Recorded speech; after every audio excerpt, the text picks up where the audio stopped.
Salut, moi c'est Guillaume, ton hôte. Je suis gay et j'ai été très longtemps sexuellement bloqué. Ce podcast, c'est comme un guide. Chaque épisode t'aide à sortir du non-dit, à entendre tes désirs et donne des conseils pratiques pour ta vie sexuelle ou amoureuse. J'essaie de vivre de ce podcast, alors si tu aimes mon contenu, fais un don. Tape bit.ly/comment devenir dans ton navigateur. Tu auras aussi mon Instagram pour voir ma petite tête et les infos pour venir à une rencontre entre auditeurs dans ta ville. Allez, place à ton épisode, bonne écoute.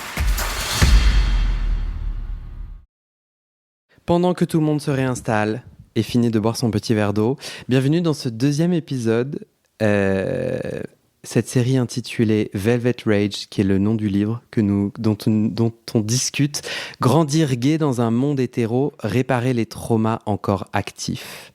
On vient de faire un épisode précédent que j'invite tout le monde à écouter, mais il n'est pas nécessaire de l'écouter pour écouter celui-là. La première partie, c'était sur les 10 impacts nocifs de la honte d'être gay, dont on vient de parler.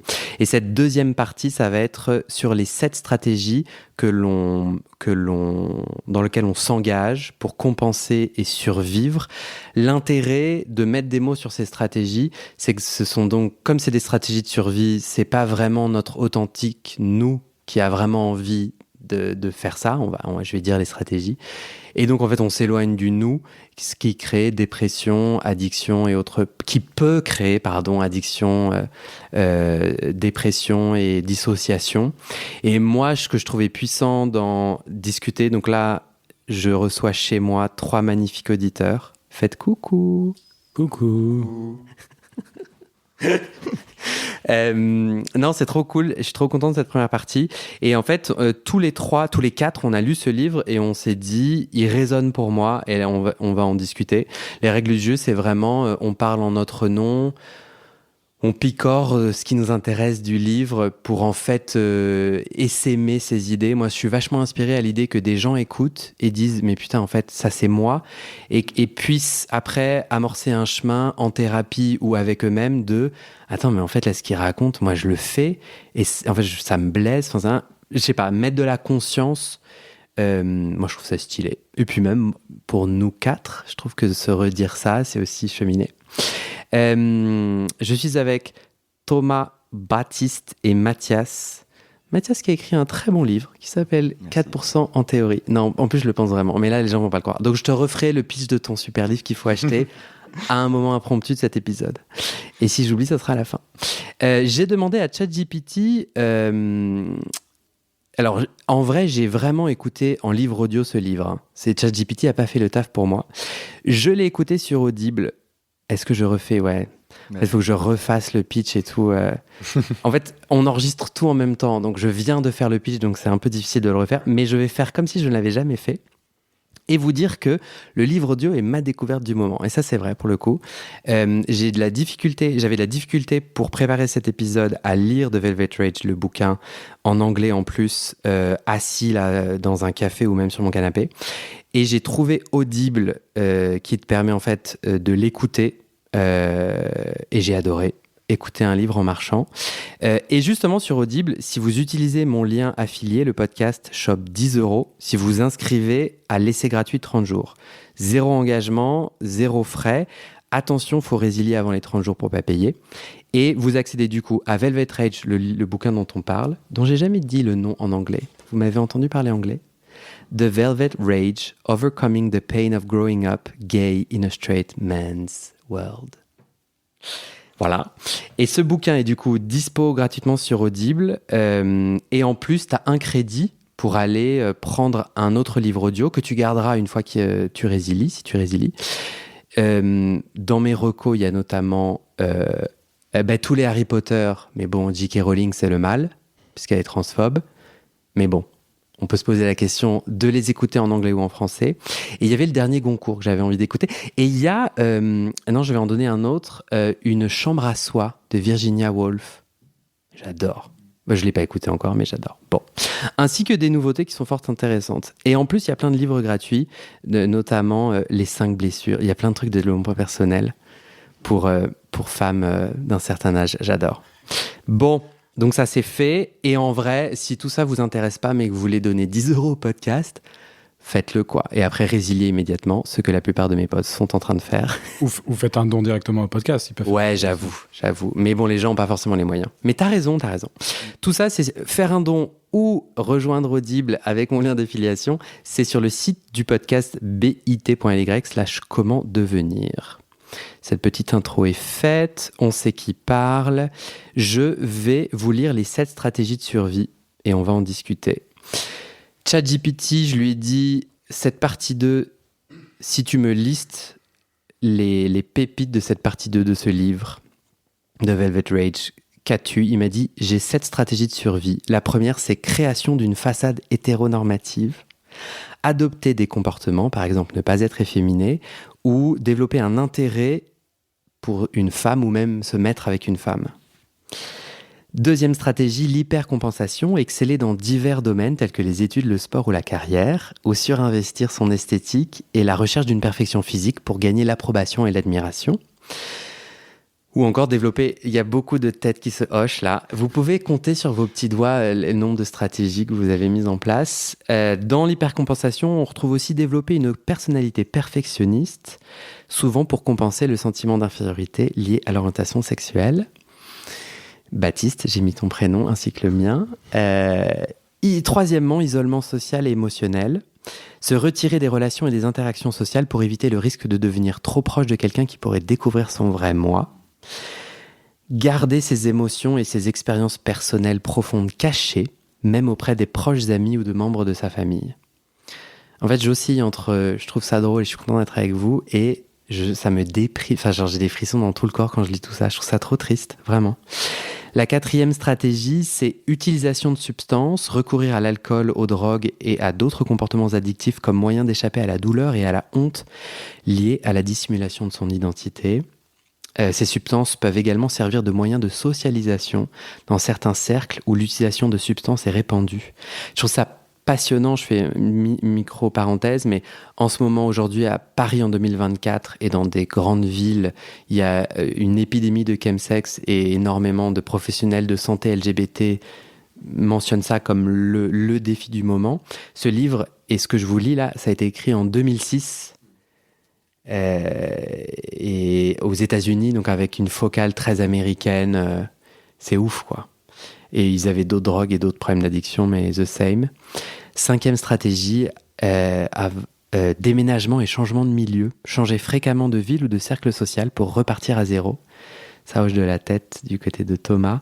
Donc repartir à zéro pour que personne ne connaisse leur passé ou leur lutte intérieure. Et la recherche d'un environnement plus acceptant ou anonyme où l'on peut plus facilement cacher ou révéler son identité à sa propre discrétion. Avant-dernière stratégie, développement d'une identité en ligne séparée. Créer des identités en ligne où je peux exprimer librement ma sexualité sans risque de répercussions dans ma vie réelle.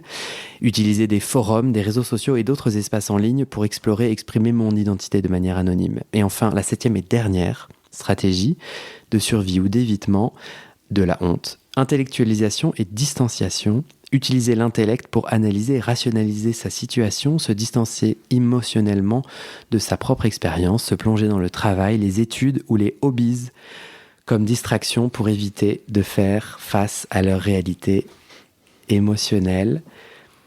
Thomas, bon, je vous ai lancé les 7 comme ça, et là l'idée c'est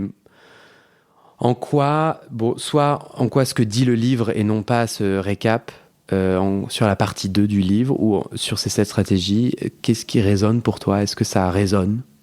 Oui, il y a beaucoup de choses qui résonnent. Tu as combien sur 7 ? Ces 7 peut-être 3 ou 4. Mais ces stratégies, tu vois, c'est encore un peu une logique d'étiquette où on veut faire rentrer des situations dans des cases. Mais c'est quelque chose, avec le temps, j'ai tendance à me distancer de ces méthodes-là, mais c'est ma manière de faire. Mais c'est sûr qu'il y a énormément de mots qui résonnent en moi. Et ceux qui résonnent le plus, c'est cette notion du changement, cette notion de la fuite, mais la fuite qui devient aussi un récit de vie, et de conscientiser plus tard que en fait, c'est une manière d'exister. auprès de mes amis. Alors par exemple, Ouais, donne-moi un j'ai un exemple. groupe d'amis du lycée hétéro. Enfin, ils sont tous hétéros, oui, tous. Mais c'est mes amis vraiment proches du lycée. On est toujours très proches aujourd'hui. Ils sont tous installés en famille, ils ont 3 enfants, voilà. Et à chaque fois qu'on se voit, c'est soit on parle de leurs enfants, soit on parle des changements de vie de Thomas. Donc c'est quoi la dernière, du coup. Et il y a eu une période où j'ai arrêté de les voir, parce que c'était blessant, en fait, d'avoir ces avis-là. Mais bon, c'est des gens que j'aime, donc j'ai envie de passer du temps avec eux. Mais c'est vrai que dans ma vie, j'ai beaucoup déménagé. J'en parlais ce midi avec une collègue. Là, je viens de déménager et j'aime bien les déménagements en 2 temps. J'ai un truc un peu où je déménage quelque part, je prends d'abord une petite sous-loc et après je m'installe véritablement. Enfin, mais voilà, j'ai déménagé, je pense, une bonne 30aine de fois dans ma vie. Waouh. Même enfant, mais même enfant en fait. Mes parents ont déménagé beaucoup. Comment tu fais la distinction? Parce que beaucoup de ces pistes à enquêter, tout l'enjeu étant ce sujet de la honte toxique et ces évitements, moi, auditeur, moi qui écoute, tiens, ça me gratouille. Et donc là, on offre des pistes pour creuser et enquêter. Mais tout n'est pas forcément lié. C'est-à-dire, peut-être que toi, tu as juste une joie et c'est juste une envie de vie que d'explorer le monde ou la France. Et donc, comment toi, tu identifies qu'en effet, ces déménagements réguliers sont une stratégie de survie ou de fuite ou parce qu'il y en a eu clairement où c'était des situations de fuite après une séparation ou après un échec professionnel. Pas forcément lié à ton homosexualité. Mais l'homosexualité, ça a été plutôt qui j'étais et qui je voulais être au quotidien en restant sincère avec moi-même. Et donc, alors pas mon travail actuel, mais mon précédent travail. Je travaille dans un milieu où on a beaucoup de réunions avec des gens d'importance.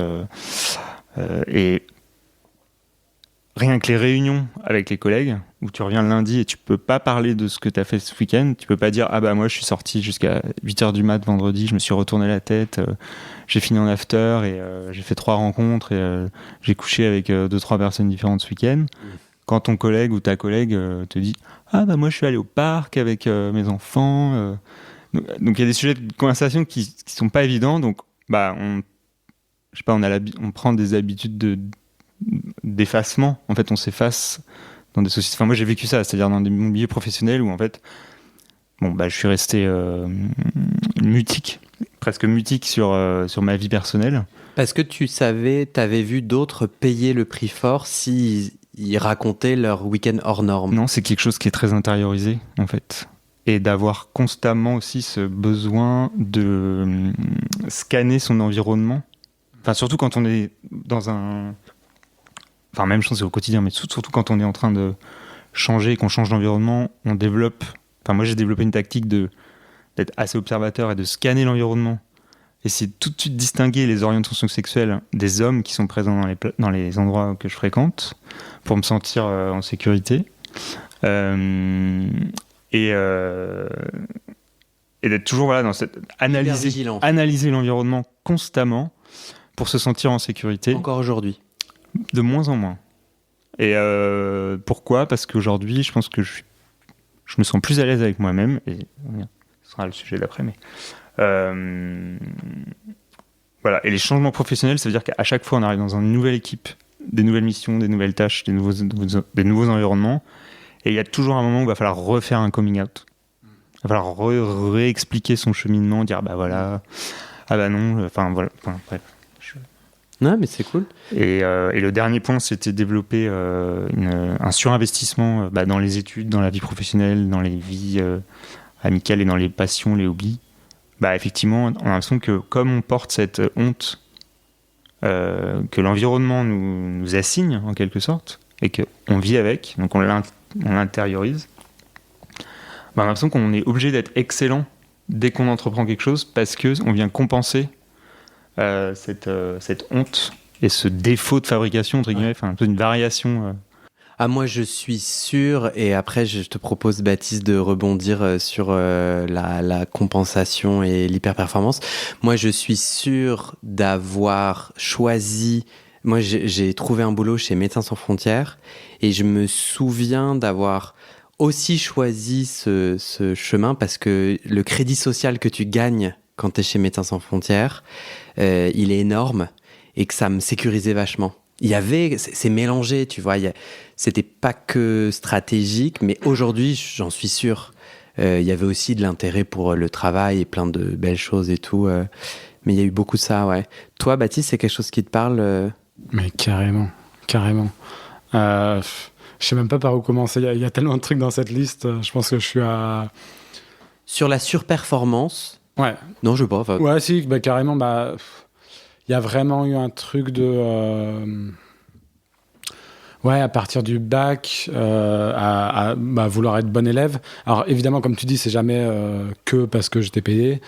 C'est aussi parce que je viens d'une famille où tout le monde fait des études, donc il y a une norme qui est là et des attentes, clairement.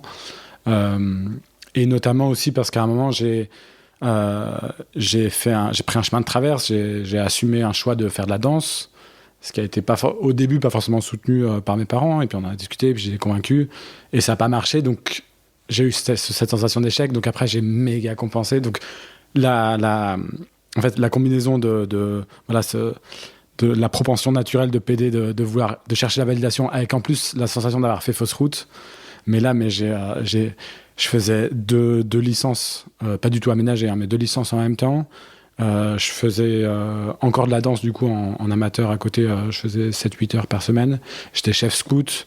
Vraiment, j'ai passé... Il y a eu quelques années où vraiment, mais j'avais 0 temps pour moi. Alors déjà, 0 temps pour une vie personnelle, affective, sexuelle, quoi que ce soit de cet ordre-là. Pour ça, il a fallu que j'attende de partir en échange au Brésil, loin de tout, pour commencer à m'autoriser, mais m'autoriser moi. Pourtant, j'étais out officiellement, hein, tu vois, mes parents le savaient, mais vraiment, moi, m'autoriser à explorer et à assumer que ça fait partie de moi et que je peux agir à partir de cette partie de là de moi, et ben, ça, dis-toi. Et un autre truc aussi, là, que je viens de réaliser quand tu as listé les trucs. Après, je fais mon master à Berlin. Donc, en plus, pourtant, je suis à Berlin, tu vois, je suis loin de la famille. Et master pareil, très exigeant en politique publique, un genre de Sciences Po allemand, si tu veux. Et donc, vraiment là-dedans. Et je me souviens d'un mec qui, en plus, était pas mal. Et il était intéressé par moi. On commence un peu à fricoter, à s'embrasser. Et en fait, moi, je me rends compte que j'ai pas vraiment d'intérêt. Et c'est comme si... J'avais jamais compris jusqu'à maintenant, pourquoi. Et c'est comme si, en fait, dans ma tête, j'étais pas là pour ça, quoi. J'étais pas là pour cette partie-là de moi. J'étais là pour la partie du Baptiste ambitieux, qui bosse, qui va avoir des bonnes notes, qui va se préparer à un avenir, qui va exceller dans tous les domaines et tout.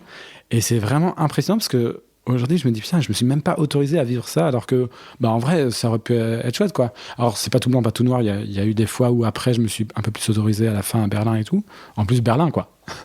S'il y a un endroit où on peut faire après, ouais, c'est un peu du gâchis, quoi. Mais bon, je vais retourner et puis on va compenser ça. Mais voilà. Parce que moi, j'ai l'impression que quand j'en parle à des hétéros, ils me disent, ouais, mais moi, pareil. Ouais. Et ce que moi je comprends, dis-moi ce que vous en pensez, c'est que on est tous en train d'essayer de survivre quand même, ou d'être à la hauteur de quelque chose.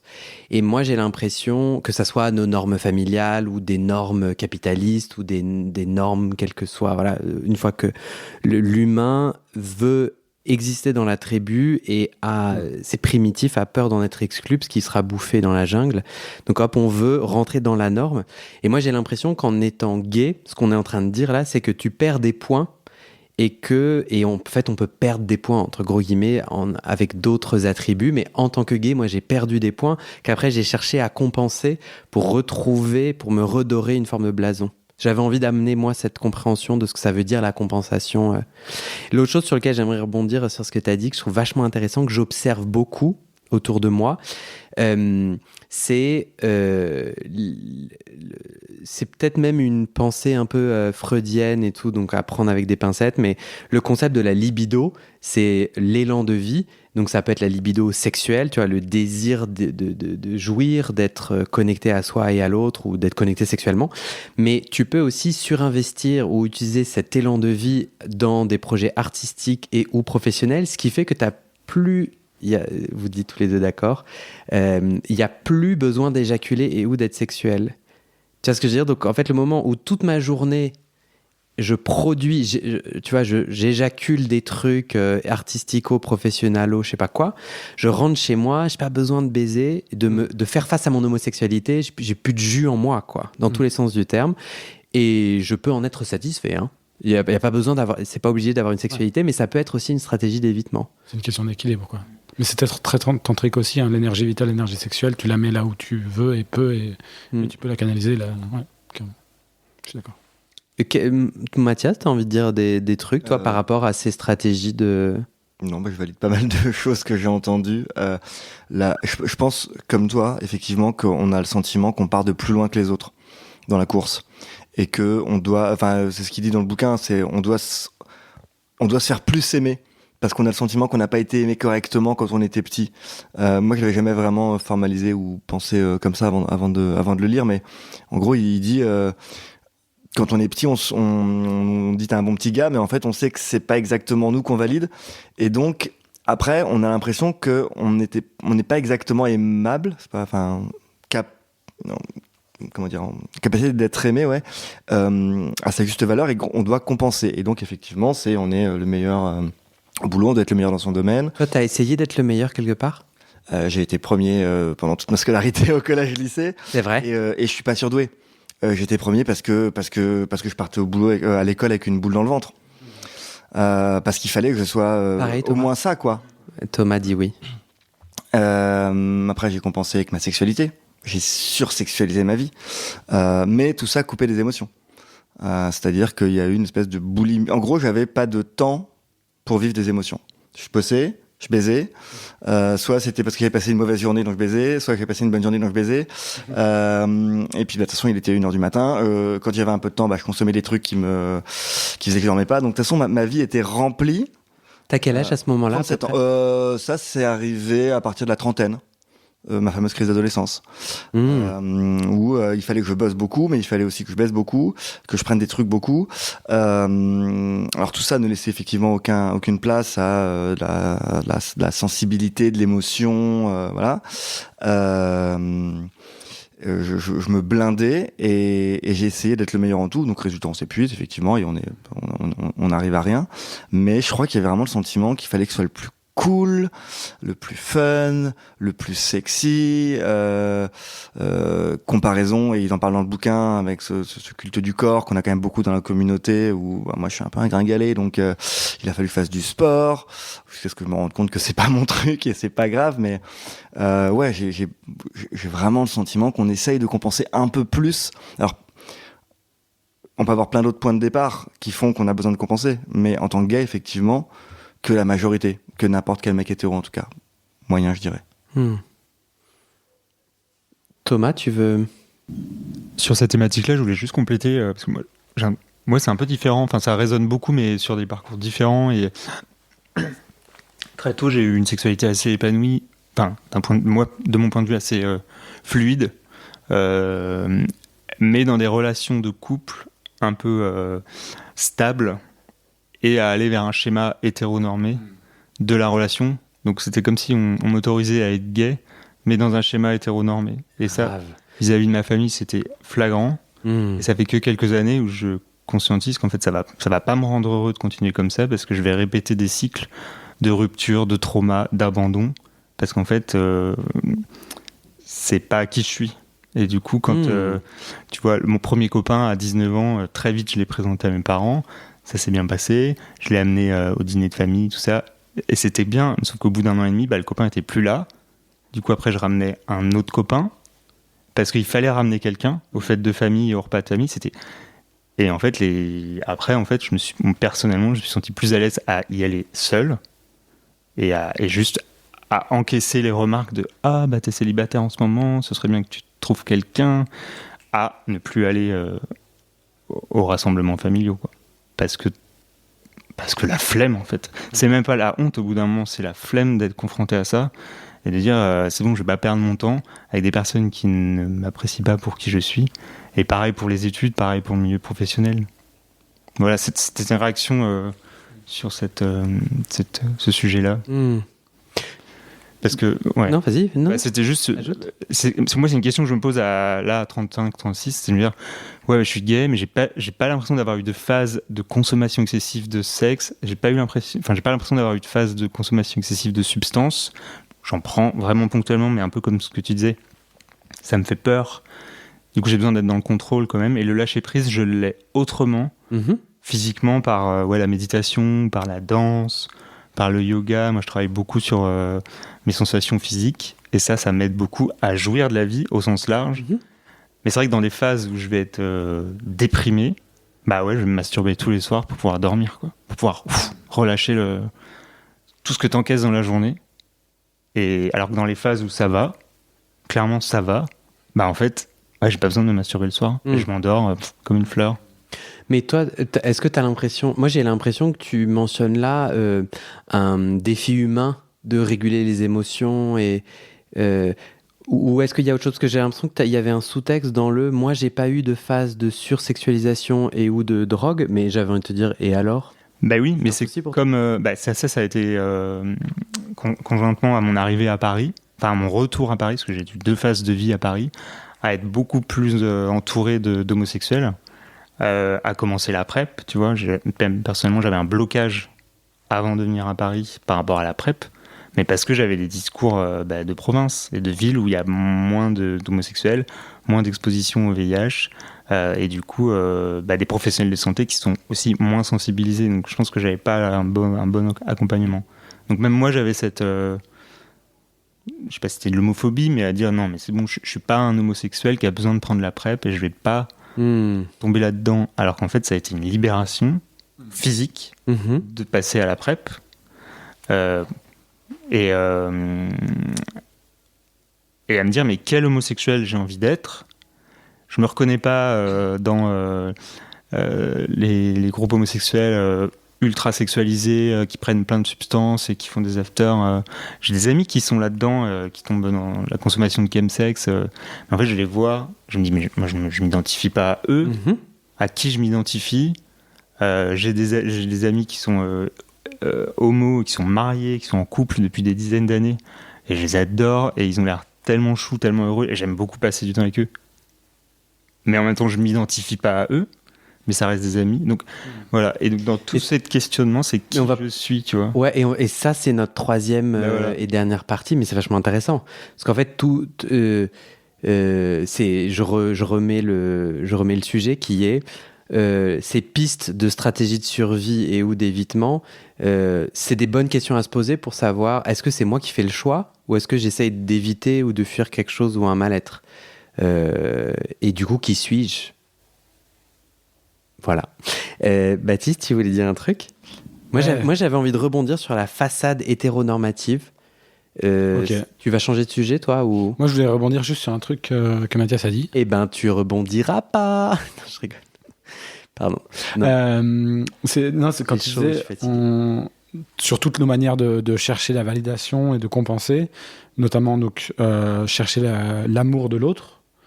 Et t'as dit chercher l'amour de l'autre parce l'amour qu'on a eu quand on était plus petit, c'était pour une façade, c'était pas vraiment pour nous-mêmes, et je suis entièrement d'accord. Et j'ai envie d'ajouter aussi comme stratégie de s'il m'aime bien dans toutes les autres parties de mon être, peut-être que le jour où elle va découvrir cette partie-là honteuse, et ben il sera déjà attaché un peu à moi et donc il va pas m'abandonner complètement. Enfin moi je sais que j'ai un peu ce pattern-là. Il y a ce truc où attends, avant de faire mon coming out à cette personne, je sais pas si j'ai encore aujourd'hui, mais en tout cas je l'identifie clairement. Avant de faire mon coming out à cette personne, et ben on va créer des liens et tout, des points communs et je pense que c'est aussi pour ça que j'ai développé une sorte des tentatives de connecter avec tout type de personnes, de tout milieu, de toute origine, dans n'importe quelle langue, pour être vraiment hyper malléable et flexible et être avenant pour toute personne, pour être bien aimé qui que tu sois. Et comme ça, le jour où tu découvres que je suis pédé, eh ben, tu diras c'est super malgré le fait que tu sois pédé. Ah, c'est dommage parce que je l'aimais bien. Enfin, Moi, j'ai une astuce. Alors, je sais pas si je la conseille, mais en tout cas, j'ai commencé à me mettre du vernis à ongles et ça a été une vraie reconquête de l'espace public. En gros, je m'entendais quand quelqu'un me connaissait pas et me voyait juste moi et mes ongles, ou j'avais pas toujours tous les ongles peints, mais du vernis sur moi, j'avais mon cerveau qui me disait, bah, il va forcément pas t'aimer. Mais vraiment, c'était automatique, quoi. Je me disais, bah, il va forcément me rejeter parce que Thomas me montre ses ongles et qui sont très beaux. Quelle est la couleur de ton vernis, Thomas? Il est noir. Non, mais tu vois, et c'était vachement intéressant en tant qu'adulte de plus de 30 ans d'avoir ces pensées intrusives, de cette angoisse profonde. Et moi, vraiment, ne pas être efféminé. Enfin, beaucoup de mes stratégies, pas toutes, j'avais des stratégies spécifiques pour surtout pas avoir l'air efféminé.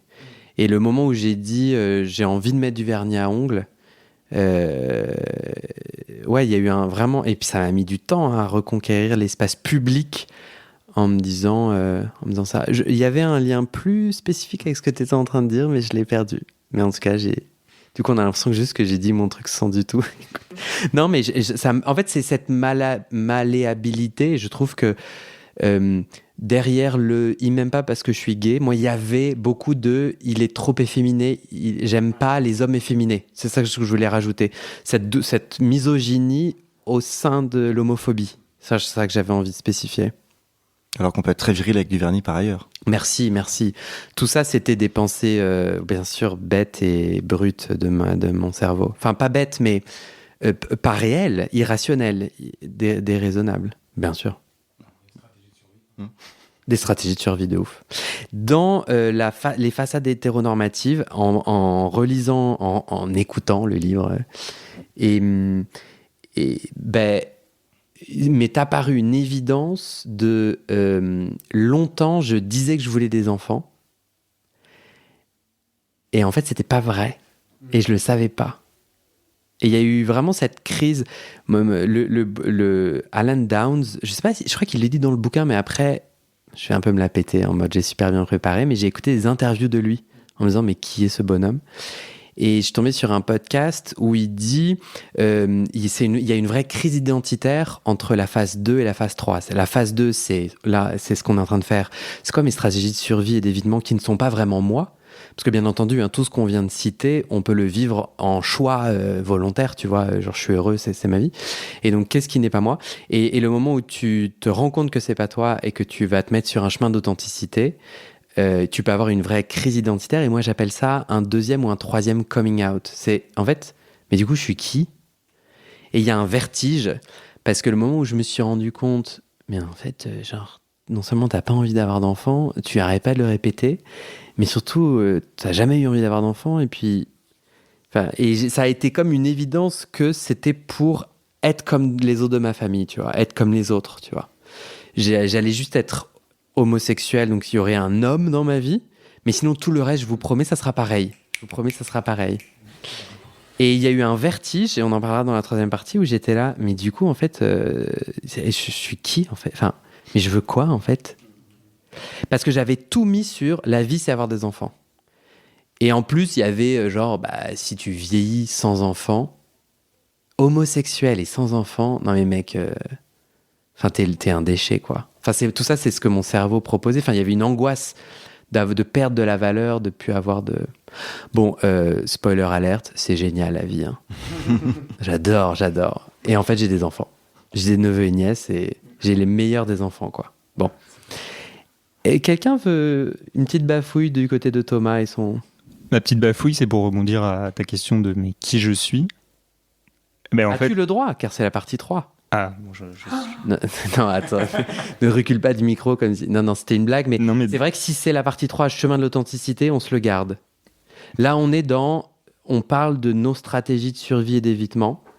C'est une stratégie en soi, puisque alors, dans le contexte, le livre The Velvet Rage, je l'ai lu, et en parallèle, je lisais Réflexion sur la question gay de Didier Ribon, qui parle aussi de ça. Qui est aussi disponible sur Audible. Voilà. Et il parle que, en fait, être homosexuel, c'est une chance incroyable d'être qui on veut et de se réinventer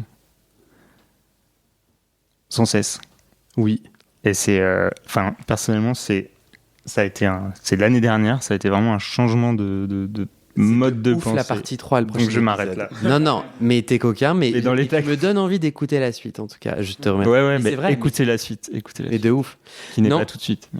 Quelqu'un a d'autres illustrations de stratégies de survie et de... Je peux vous laisser un peu plus de temps en disant... Je disais que les bouquins de Didier Ribon sont sur Audible, mais il y a un livre qui n'est pas sur Audible, et c'est ton livre, Mathias. 4% en théorie.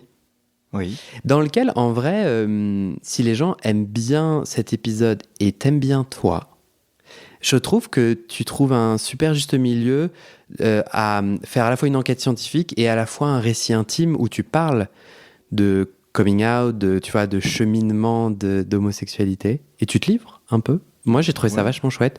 Du coup, je trouve ça ancré. C'était pas juste un concept en mode je mets mon chapeau d'intelligent et genre écoutez-moi quoi. C'était vécu, c'était chouette. Bah, c'est bien. La preuve. Et C'est pas toi qui vas apprendre que c'est bien de se raconter parfois. de ouf.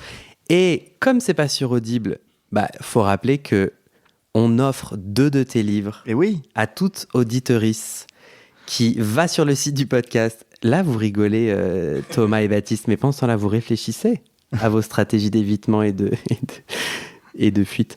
Non, en vrai, on va sur bit.ly/comment devenir, BIT avec un B comme bit. On tombe sur un super joli formulaire que j'ai créé de mes petites mains où on met oui, j'ai mis 5 étoiles au podcast et voici mon prénom et mon nom. On fera un tirage au sort et là les gens disent ouais, gros mytho. Pas du tout. Je fais un export de tous les noms et je le mets dans une petite application qui me génère une petite roue en vidéo. Voilà. Et je le mets sur Instagram. Et 2 personnes recevront dans leur boîte aux lettres un livre. Et là, comme nous sommes écoutés de partout dans le monde, La Réunion, le Canada, la Suisse, partout, des personnes au Cameroun. Je t'ai contacté en disant il y a moyen que vous faites un envoi international et tu m'as dit oui. Oui, on le fait. Donc participe à y. Est-ce qu'on clôt là notre chapitre ou vous avez envie de... Si tu veux, moi je peux rajouter un truc Bien sûr. auquel j'ai pensé. Et c'est justement c'est un peu sur la crise de l'identité dont tu parlais. Il y a cet exemple dans le bouquin de Donald qui, en gros, a quelques aventures homo à l'université, mais sans jamais se laisser vivre ça complètement. Et il finit par trouver une femme qui sur le plan personnel, émotionnel, intellectuel est exceptionnel. Ils font un enfant, etc.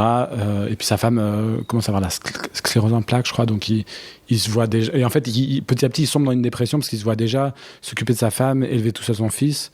Et en fait, il a une dépression qu'il ne sait pas d'où elle vient. Et donc, il va voir Alan. Downs.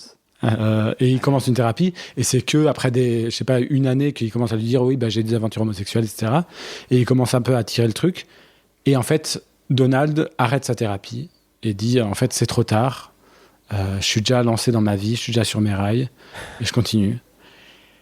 Et ça fait tellement mal au cœur. Et ça m'a fait penser à. J'ai eu exactement le même effet en lisant un autre bouquin qui s'appelle Arrête avec tes mensonges de Philippe Besson.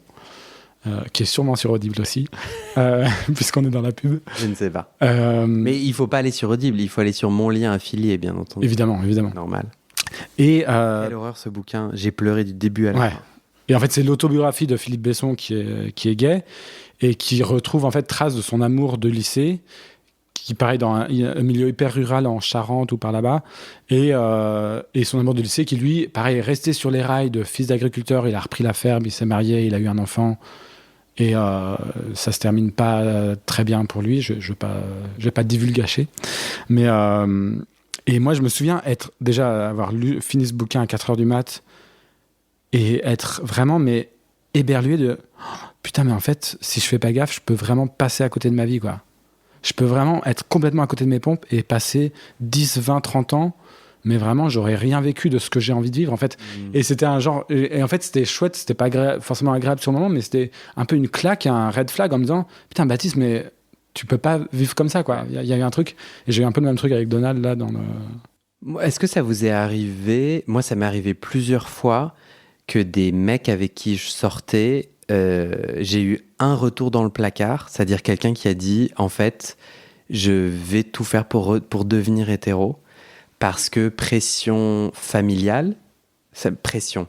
En gros, le coming out pour des raisons religieuses et familiales allait faire genre une telle déchirure dans sa vie que cette personne considérait que c'était pas possible.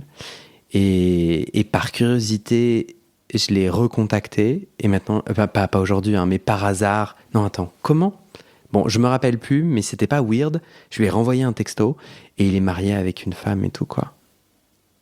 Et en fait, c'est le quotidien de plein de gens qui, en fait, font de leur vie une stratégie d'évitement et donc une façade hétéronormée. À eux de décider si... Parce qu'au final, moi, je suis personne pour dire que c'est pas ça qu'il faut faire, quoi. Tu peux décider d'écraser un désir. Baptiste me regarde en mode, pourquoi tu dis ça ? Mais qui suis-je pour dire que c'est pas une... Moi, je sais pas ce que c'est une bonne vie. Peut-être que... Bon. Mais je suis pas en train de dire faites pas de coming out, mais je trouve que Enfin, moi, j'ai une famille tradie et ça a été compliqué, mais moi, j'ai entendu des récits où des gens, en fait, s'ils font un coming out, il faut brûler des ponts, il faut faire une déchirure qui est terrible, quoi. Et j'avais beaucoup de mal à eux de dire, mais si, vas-y, fais ton coming out et tout. Et j'étais, putain, c'est tellement dur le choix qui est opposé. Et je crois que j'avais envie de dire qu'une stratégie de survie et d'évitement, ça peut être aussi, c'est le terme survie est bien choisi, quoi.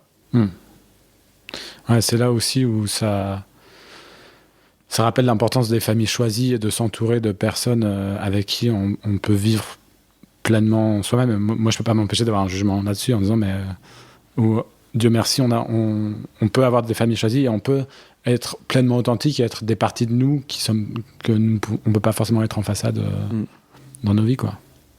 Moi, j'ai l'impression qu'on meurt de toute façon. Mais toi, Mathias, tu voulais dire un truc, mais après... Non, je me demandais est-ce qu'on s'est quand même... Enfin, moi, je me suis posé cette question. Est-ce que je pourrais le cacher ? J'étais ado. Mais est-ce qu'on n'a pas tous eu un moment, dans notre vie, ce truc où on se dit, peut-être je peux... Pardon. Peut-être que je peux faire semblant toute ma vie. Peut-être que ça peut passer. Peut-être que je peux être heureux quand même. Enfin, moi, je sais que je l'ai eu. Heureusement, ça n'a pas duré très longtemps. Mais j'ai l'impression qu'on est tous passés par là. Effectivement, moi, j'ai eu peut-être la chance, le contexte qui a fait que j'ai pu franchir le pas, et il y en a qui l'ont pas, mais j'ai l'impression qu'on s'est peut-être un peu tous posé la question de se dire ce serait quand même plus simple en fait d'être hétéro. Et ce même après mon coming out, quoi. À 22 ans, je me rappelle embrasser une meuf en me disant allez, vas-y, on y retourne. Allez Guillaume, mets un peu d'effort là, un peu du cœur, et peut-être que tout peut être tellement plus simple. La réponse était non. C'est que c'est pas encore la bonne femme que j'ai rencontrée. Ce que je voulais dire par on meurt forcément, c'est que j'ai vraiment l'impression que soit on tue l'homosexuel en nous, soit je tue l'homosexuel en moi, avec toutes les blessures et l'impact sur la santé mentale pour du coup incarner des façades ou incarner la personne que j'ai envie d'être qui n'est pas homosexuelle. Soit je dois tuer le rêve hétéro que les autres avaient pour moi ou que j'avais pour moi, et qui est une autre mort, un autre deuil, quoi. Parce que les autres en moi vont dire « Ah bon ?» Oui, mais il y en a un qui c'est une partie de toi que tu ressens profondément, contre lequel tu peux rien, et l'autre c'est un truc introjecté que tu as introjecté de l'extérieur. Ouais. Et c'est là est toute la différence, et c'est là où pour moi j'ai un jugement là-dessus. C'est il y en a un, ça vient de toi, et l'autre c'est un truc que tu as gobé et avalé sans le mâcher, parce que c'est la société, c'est la famille, c'est les traditions, c'est tout. Ouais. Et du coup, est-ce que tu acceptes de revomir ça pour le ressortir, ou tu acceptes ce poison, mais qui va te tuer une partie de toi, quoi. Assez content de ma métaphore, by the way. Très clair. Je ne peux qu'approuver. En tout cas, je vais glisser et dire, moi qui suis allé à tes super stages de tantra, qu'on peut retrouver sur ta page Facebook. Tout à fait. Et même Instagram maintenant. Et même Instagram, Tantra O. Ouais. À tes super ateliers, donc je conseille vraiment. Tu invites à ne pas poser de jugement. C'est pas très tantrique, le jugement, Baptiste. Oui, mais là, je suis là en tant que Baptiste. Je suis pas là en tant que facilitateur de tantra. Exact. Même si ça m'imprègne. Non, mais le pont, il est là, il est dans notre troisième partie sur le chemin d'authenticité. Je crois que ce que j'avais envie de dire, c'est que c'est avant tout un choix qu'on fait avec notre mesure et notre contexte. Et je suis vraiment pas d'accord avec toi, Baptiste, c'est que je crois qu'on n'a pas tous le même jeu de cartes et ou les mêmes outils. Et donc, en fait, quand je pose... De toute façon, je vais mourir. De toute façon, il y a un deuil qui va avoir lieu. Et je vais choisir un des deux, ou bien il va se choisir à moi. Et donc, dans ce passage au chemin de l'authenticité, il y a cette question de deuil que je voulais amener, il y a cette question de choix. Et après, je trouvais que le tantra, et où il y a d'autres outils, et toi, Thomas, tu as aussi commencé à en parler, mais il y a différents outils pour se dire, OK, alors qui suis-je ?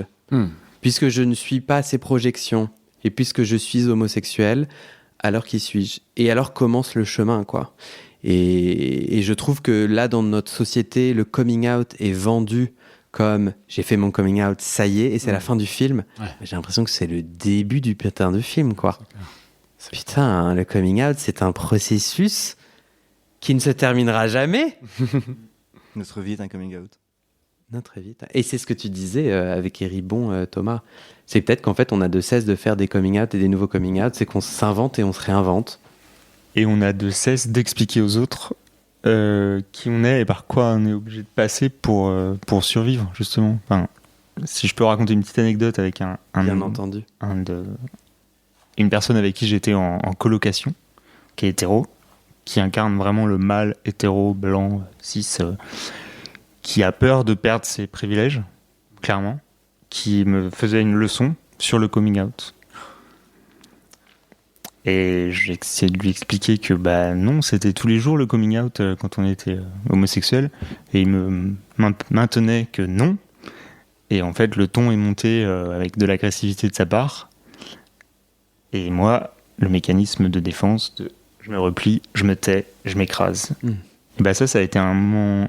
Ça a été l'année dernière, et ça a été un moment clé où j'ai compris que je subissais de l'homophobie. Et ça a fait ressurgir des événements du passé que j'avais enfouis. Donc là, la honte, elle est ressortie très fortement.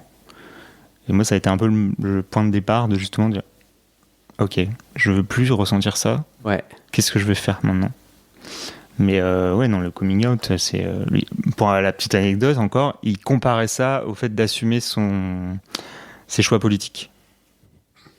Voilà. Qu'il n'arrivait pas à faire son coming out et c'était une façon. Je sais pas, mais voilà. C'était la petite anecdote. Lui m'intéresse peu, en coming revanche. Out, moi non plus. En revanche. Enfin, moi aussi. Comment tu t'es retrouvé dans une telle coloc ?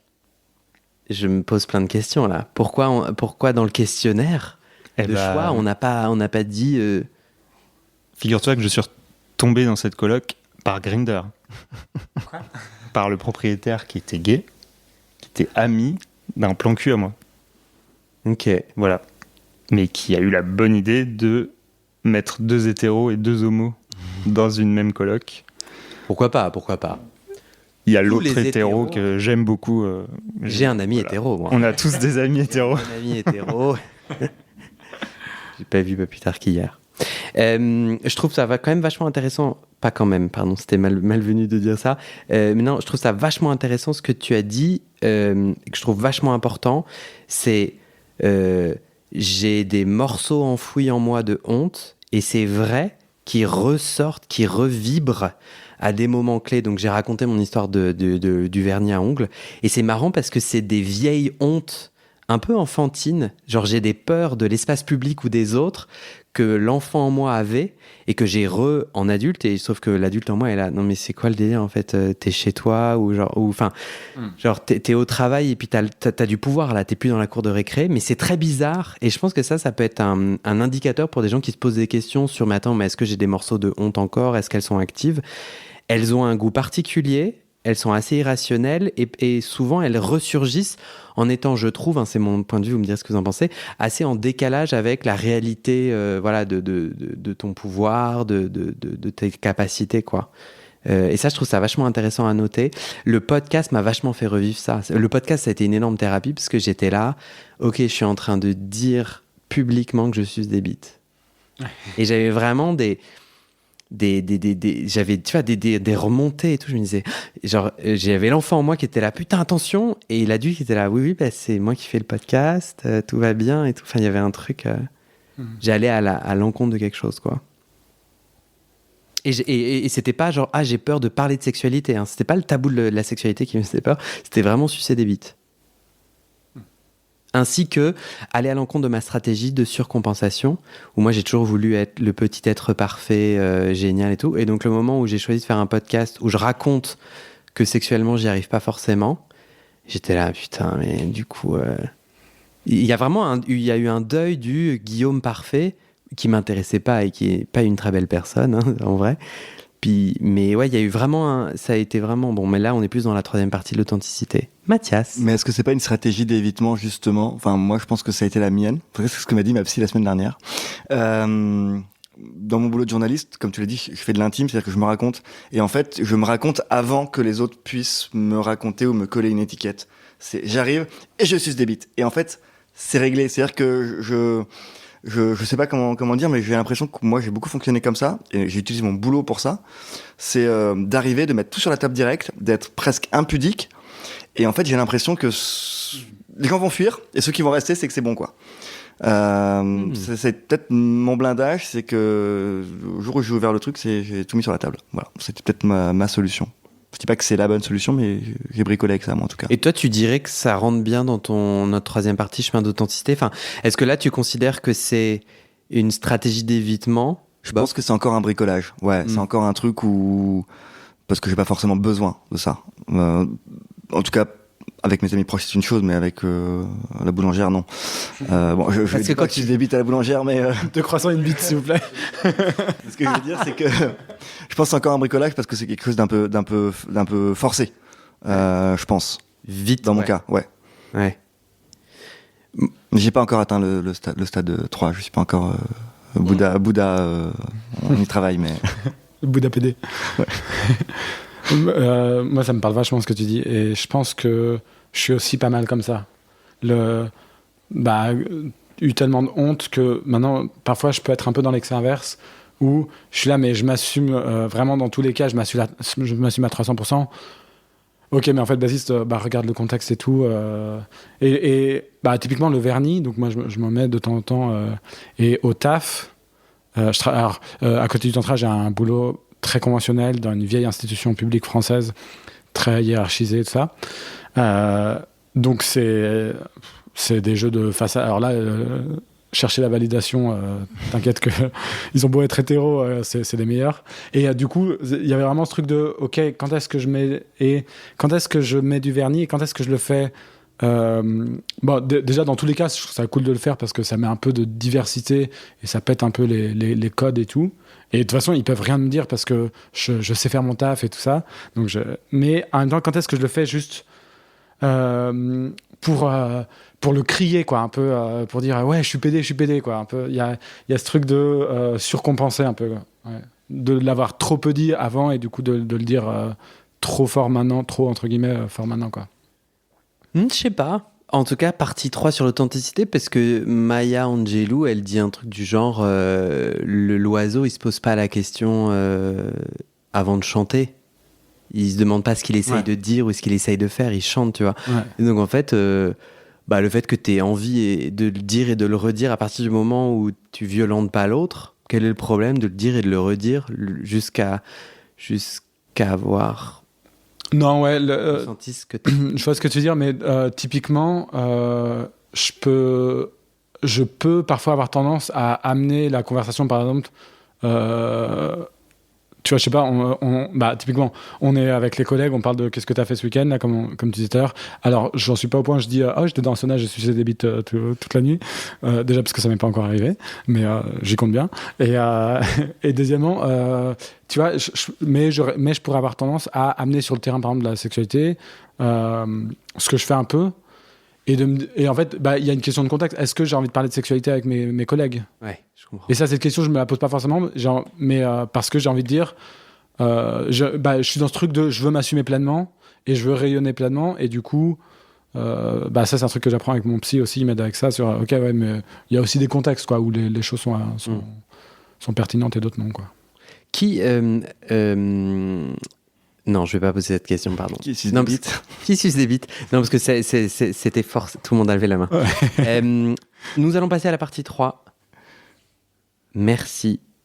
Partie 3, c'est... Ok, donc je comprends mieux les moments clés et fondamentaux où j'ai ressenti de la honte.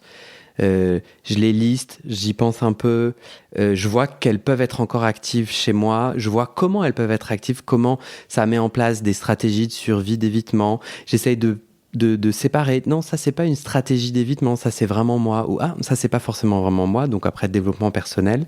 Et là, notre troisième partie, ça va être justement comment je trouve mon chemin d'authenticité. Donc, c'est qui moi? Et donc, le psy, notre Alan Downs, là, qui a écrit The Velvet Rage, le bouquin sur lequel on est en train de parler, notamment, propose 12 conseils. Rendez-vous à l'épisode prochain. Bye! Quelqu'un veut chanter?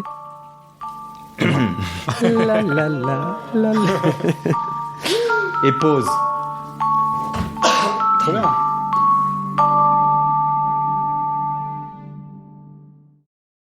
Et c'est la fin de cet épisode. Il y a plus de 130 épisodes à découvrir sur ce podcast. Ça fait beaucoup, alors je t'ai rangé les épisodes par thème. Conseils sur la sodomie pour ne plus avoir mal ou comment bien faire son lavement. Le BDSM, la bisexualité, couple ouvert ou exclusif, le racisme, le polyamour, etc., etc. C'est génial et c'est sur le site du podcast. Tu tapes bit.ly/comment devenir dans ton navigateur. Ah, une dernière chose, ne t'en va pas, si tu aimes mon contenu et que tu veux que ça continue mais tu ne peux pas devenir un des 400 en me soutenant financièrement, tu peux m'aider en quelques clics. Écoute bien. Il te suffit de cliquer sur s'abonner ou suivre sur la page du podcast dans ton app d'écoute et de mettre 5 étoiles.